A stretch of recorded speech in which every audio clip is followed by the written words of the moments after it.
Good afternoon. We have just concluded the first day of the meeting of NATO defense ministers. We had a positive and stimulating discussion. This is our first ministerial meeting with the new Biden administration and an important milestone in our preparations for our summit later this year. We have a unique opportunity to open a new chapter in relations between Europe and North America. We face global challenges that no country and no continent can tackle alone. That is why I launched the NATO 2030 initiative, to make our transatlantic alliance fit for the future. I have put forward a number of ambitious proposals to prepare for our summit. They cover key areas: strengthening our commitment to deterrence and defense, by providing incentives to allies to contribute more capabilities and ensure fairer burden sharing. We also need to raise our level of ambition when it comes to resilience, which is our first line of defense. And we must do more to promote transatlantic cooperation on defense innovation, so that NATO keeps its technological edge. My proposals also include improving our ability to train and build capacity in NATO partner countries, because this is a more sustainable way to contribute to stability in our neighborhood and to fight terrorism. Political coordination among allies is another important area for NATO 2030. To use NATO more as a platform for consultation and coordination on more issues and in more formats.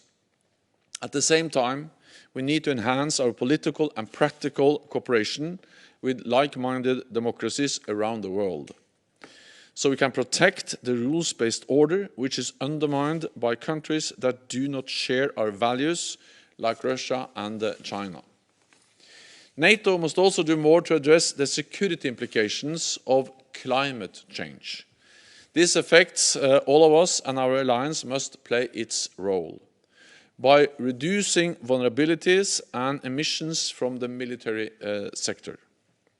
Finally, this is a time to update NATO's strategic concept, so that we address existing and emerging challenges, recommit to our values, and reinforce the bond between Europe and North America. Today, we had a great start to our discussion to build a substantial and forward-looking agenda for the NATO summit, to secure a more peaceful and prosperous future through a strong transatlantic alliance. Adapting to the future requires sustained investment in our defense. Today, we discussed progress toward fairer burden sharing. 2021 will be the 7th consecutive year of increased defense spending by European allies and Canada. 9 allies are expected to spend 2% of GDP on defense, compared to only 3 in 2014. Since 2014, European allies and Canada have contributed a cumulative extra of $190 billion. And this year, 24 allies will meet the guideline of investing at least 20% of their defense budgets into major new equipment. So we are making real progress. But we must all keep the commitments we have made and continue to invest in our defense and increase the readiness of our forces. This is the only way to keep our nation safe in a more unpredictable world. We concluded with a session with our partners Finland and Sweden and the European Union High Representative Borrell. It was an opportunity to share views on the common challenges we face, to discuss transatlantic relations at this important juncture, and the need for Europe and North America to work closely together. With that, I'm ready for your questions. Thank you, and we can start with Gül Sonemut from NTV.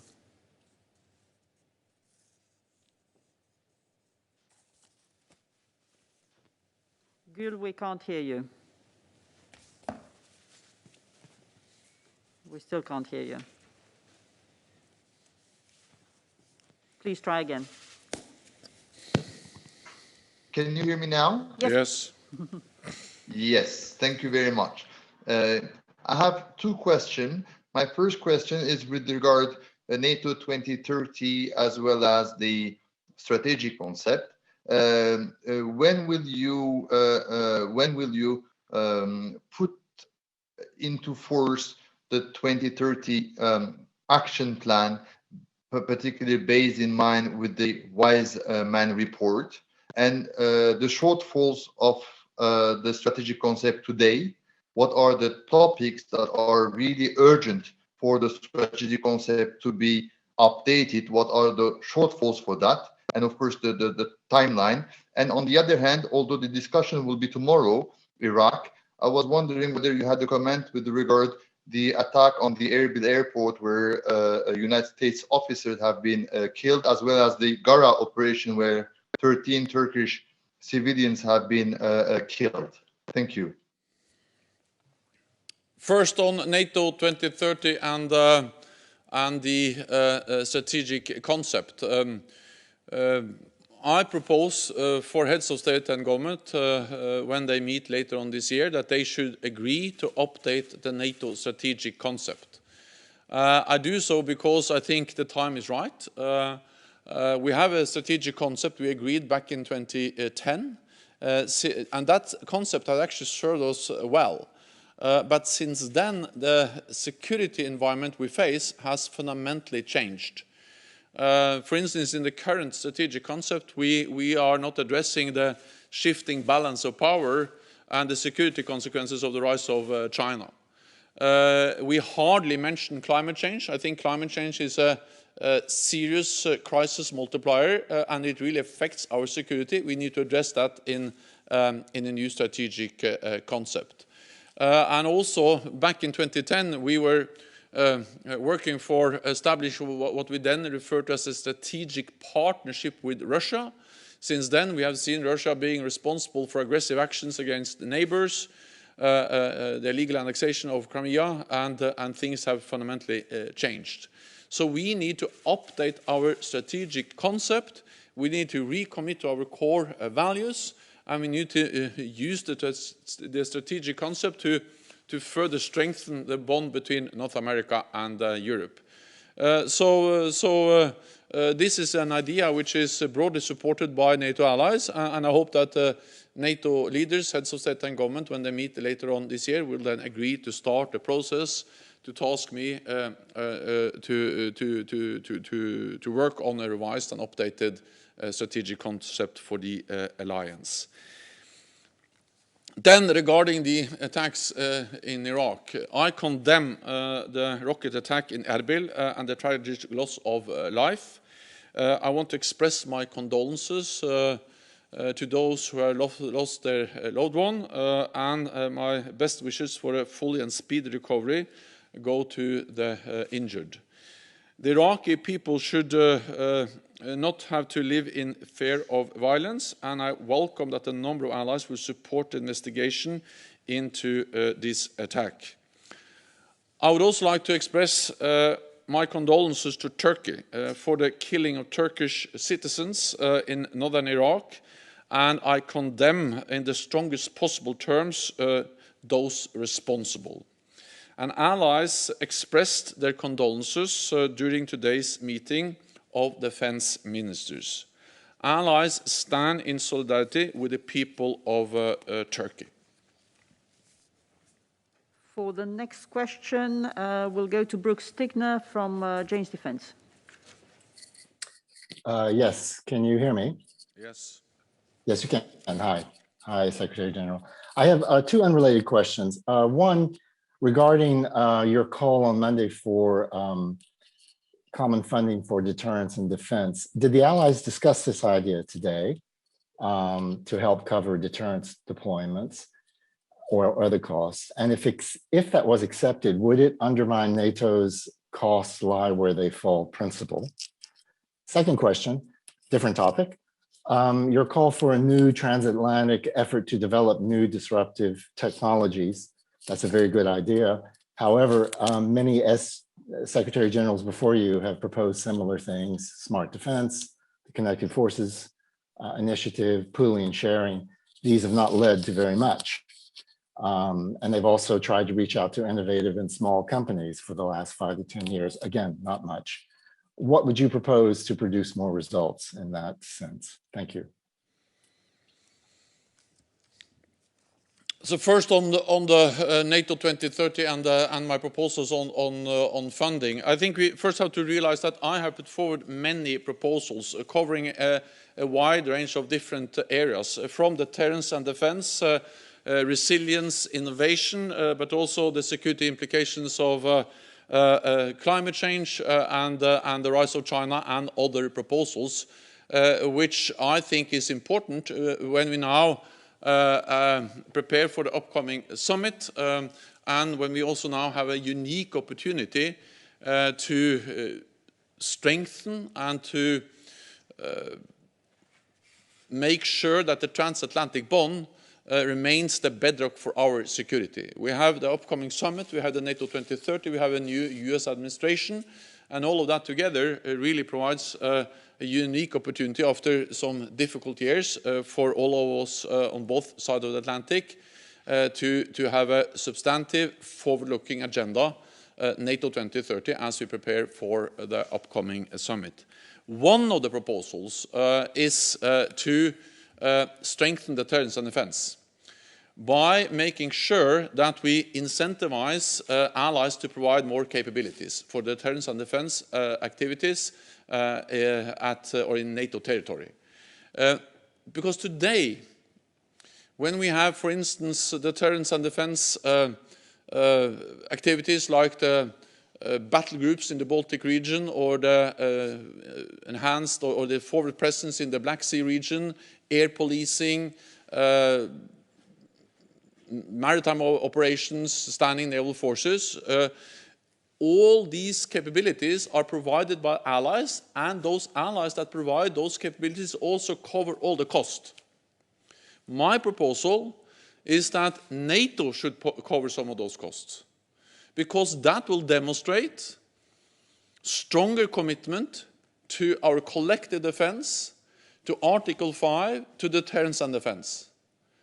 It will incentivize allies to provide more capabilities for air policing, battle groups, standing naval forces, and it will mean fairer burden sharing. So I think this is a better way to spend more money, and it's a way to invest together. Let me also highlight one other point, that this is, as we have already agreed to spend more, and allies already do that. All allies have increased defense spending, and more allies meet the 2% guideline. This is something else. This is about how we spend the money. That we should spend more of our total funding for defense together, because it will strengthen deterrence and defense. It will provide more capabilities for battle groups, air policing, and also lead to a fairer sharing of the burden. Yeah, then, oh sorry, technology. I forgot that one. Technology, so new disruptive technologies as artificial intelligence, quantum computing, autonomous systems, facial recognition, all of that will reshape the nature of warfare fundamentally. We need to make sure that we keep the technological edge, which has served NATO so well for so many years.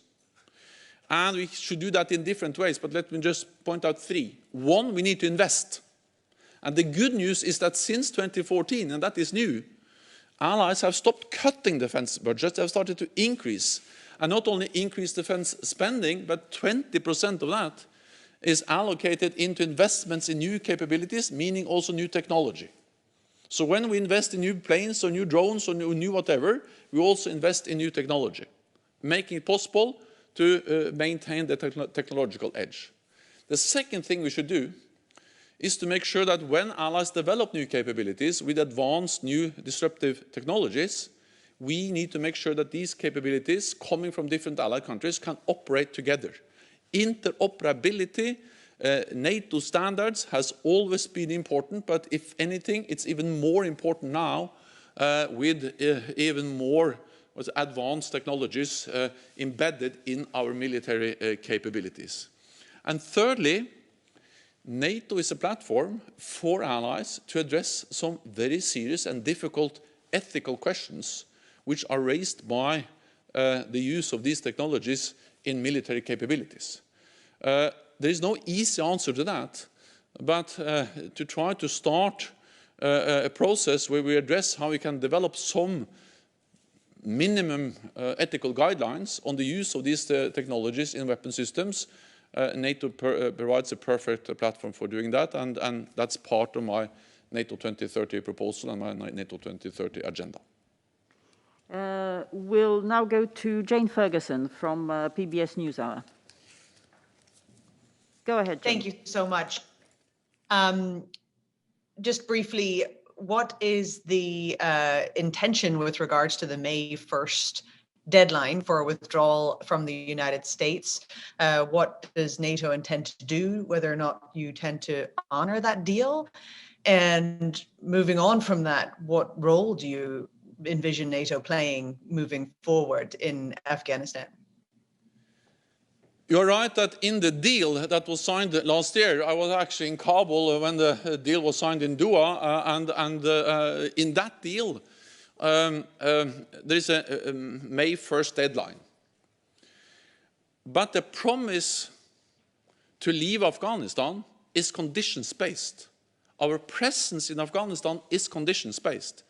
And Taliban has to meet their commitments.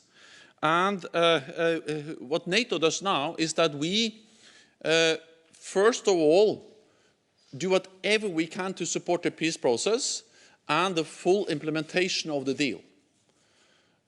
We will only leave when the time is right, and the focus now is how can we support the peace efforts, the peace talks, and re-energize, relaunch new strength and new momentum in the peace talks, because that's the only path to peace.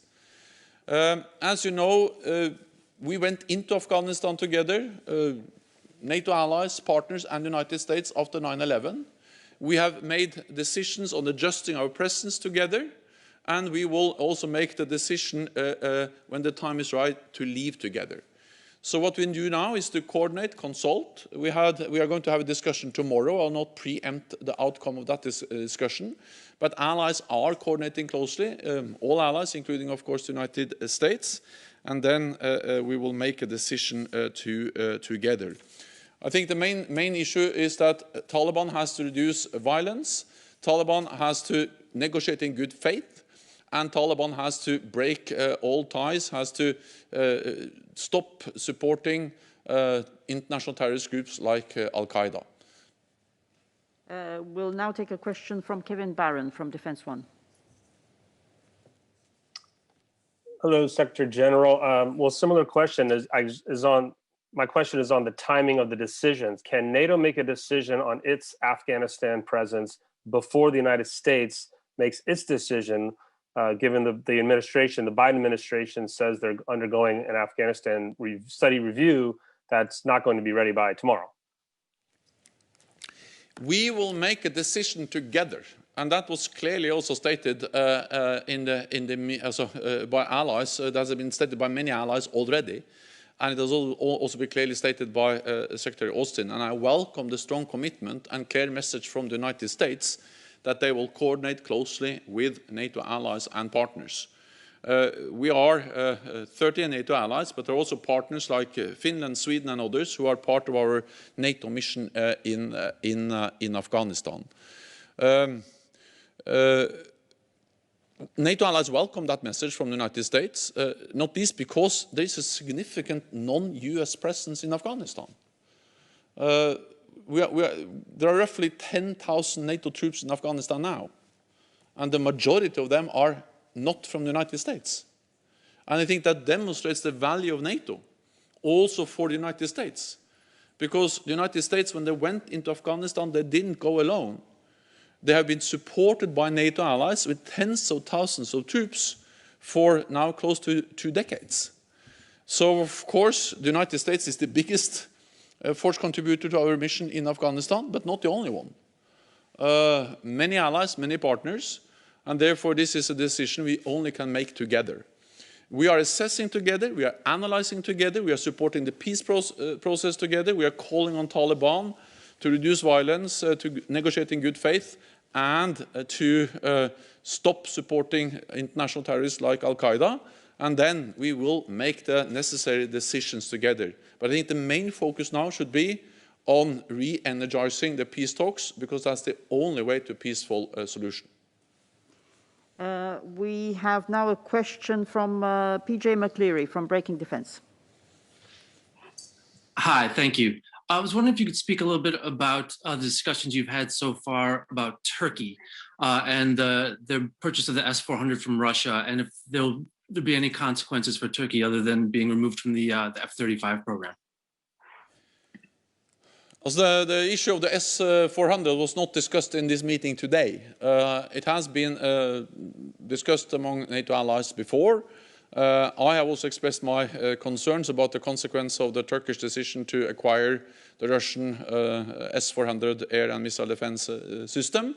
And I also pointed at the possibility and the opportunity that lies in working with NATO allies, providing alternative systems, like, for instance, the Patriot system or the European SAM-T, which is produced by Italy and France. So this is an issue I have discussed several times, and NATO allies have discussed several times. And yes, there are disagreements, differences, but at the same time, I think NATO provides a platform also to discuss difficult issues where we disagree, as the issue of S-400. For the next question, we'll go to Al Arabiya and Nourdin Fridi.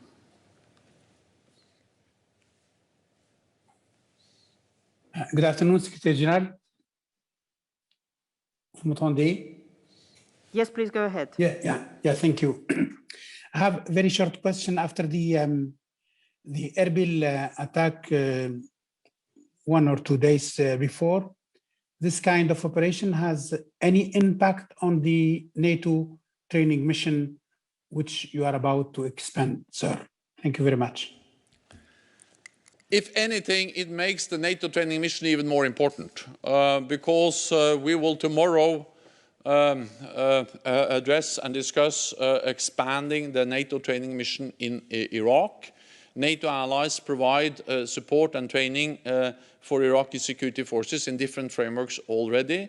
NATO is part of the US-led coalition to defeat Daesh. NATO also has its own training mission in Iraq, and the plan is, and I expect ministers tomorrow to agree to expand the training mission so we can provide more training, more capacity building all across the country. I spoke with the Iraqi Prime Minister yesterday, Prime Minister Kadhimi, and he expressed once again the strong support and wish from the Iraqi government to have an expanded, increased NATO presence there. We do this to support the Iraqi people, but we do it also because it is our interest to fight terrorism. And we strongly believe that in the long run, the best weapon we have against terrorism is to train local forces and build local capacity. And we have seen the courage, the commitment of the Iraqi forces defeating Daesh or liberating the country, the territory that Daesh controlled. And that courage, that commitment has been important for the people of Iraq in fighting Daesh, but it's also important for NATO allies because Daesh is a threat not only to the people of Iraq or the people of Syria, but also to people in our allied countries. So if anything, violence, instability in Iraq is the reason why we are there, to help the Iraqi government, the Iraqi security forces, to stabilize their own country. We'll now take the next question from Nicolas Groverheid from Bruxelles 2. Please go ahead. Hello, bonjour. Hello, Secretary General. I have one question of the burden sharing on the dependency of defense. I have seen that now you are referring for the year 14, and some months ago, I remember you have more reference of the year 16.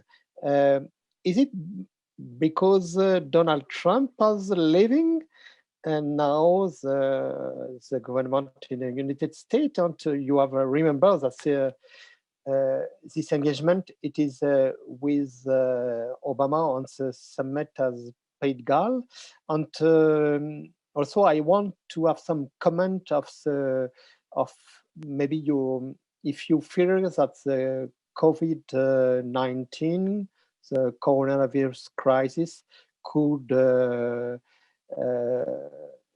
destroy some effort of defense state. And just one question, if I may, on the Turkey, how do you feeling the ambience with the sound with Turkey now in the NAC, in the NATO Atlantic Council, because sometimes it is not so good in the past.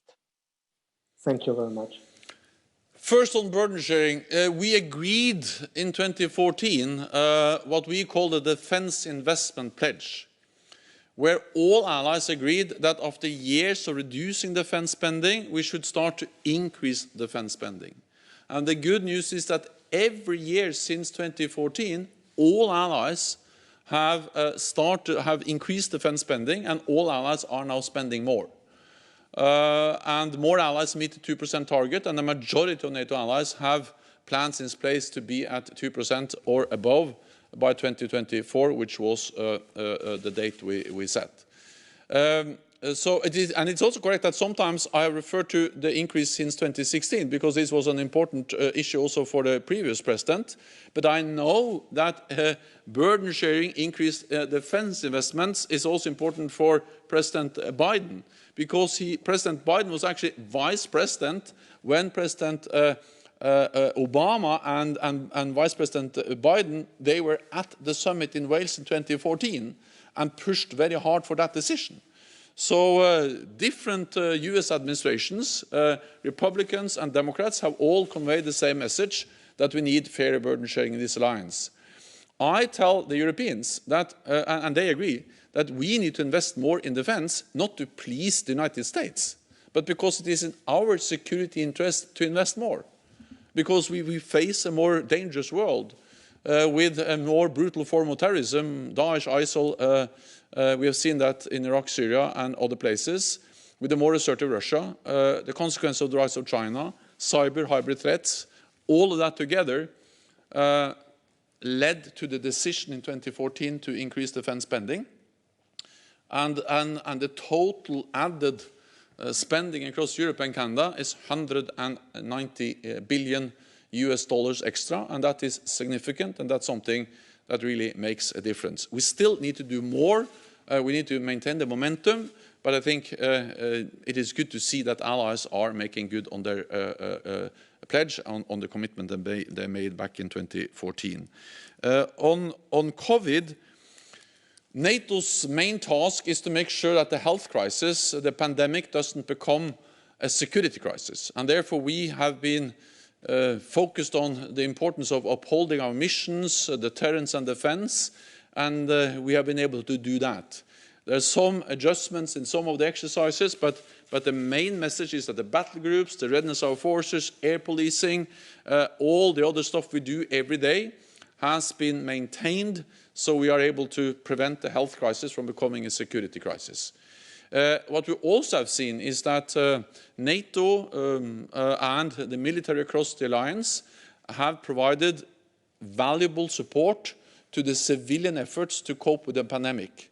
We have seen how military, supported also by NATO, have helped to transport critical equipment, medical personnel, setting up field hospitals, now assisting also with vaccination in many countries. And NATO has provided support to different allied countries. So the military has provided support to the civilian efforts in coping with the pandemic. Thirdly, you asked about Turkey. Turkey is an important ally, You can just look at the map and you see that Turkey is the ally bordering Iraq and Syria.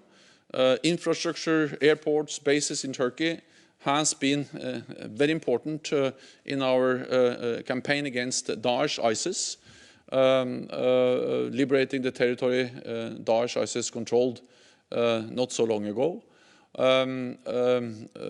Turkey is also the NATO ally that has suffered the highest number of terrorist attacks, and Turkey hosts millions of refugees. So Turkey is an important ally. At the same time, there is no reason to hide that there also are differences and disagreements. And then I think NATO is a platform for allies to raise those differences and disagreements. I also expressed my concerns, for instance, on the consequences of the procurement of the S-400. We have seen disagreements, differences related to the situation in the Eastern Mediterranean. But again, I think that NATO's role is to try to find positive approaches.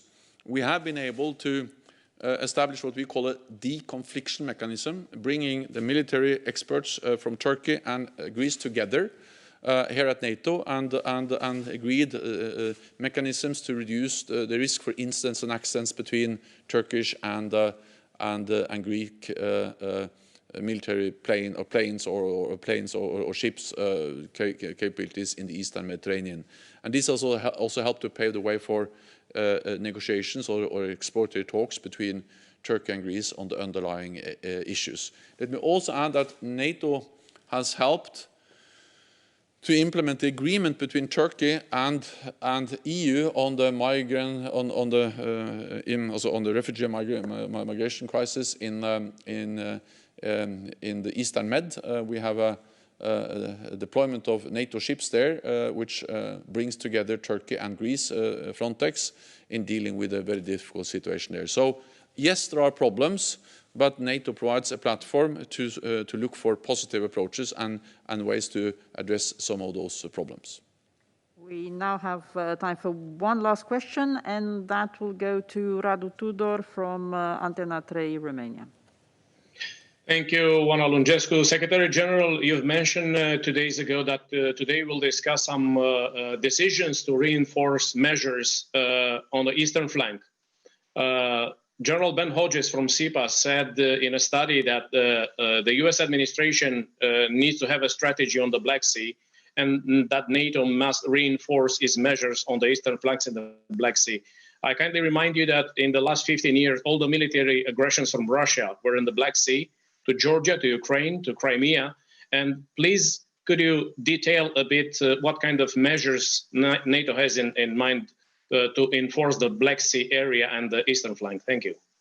So over the last years, we have significantly increased our military presence in the eastern part of the alliance with the tailored forward presence, as we call it, in Romania, with the training brigade in Craiova, and then with the battle groups in the Baltic region and in the Baltic countries and in Poland, more air policing and also more naval presence with different NATO allied ships and the standing NATO maritime forces.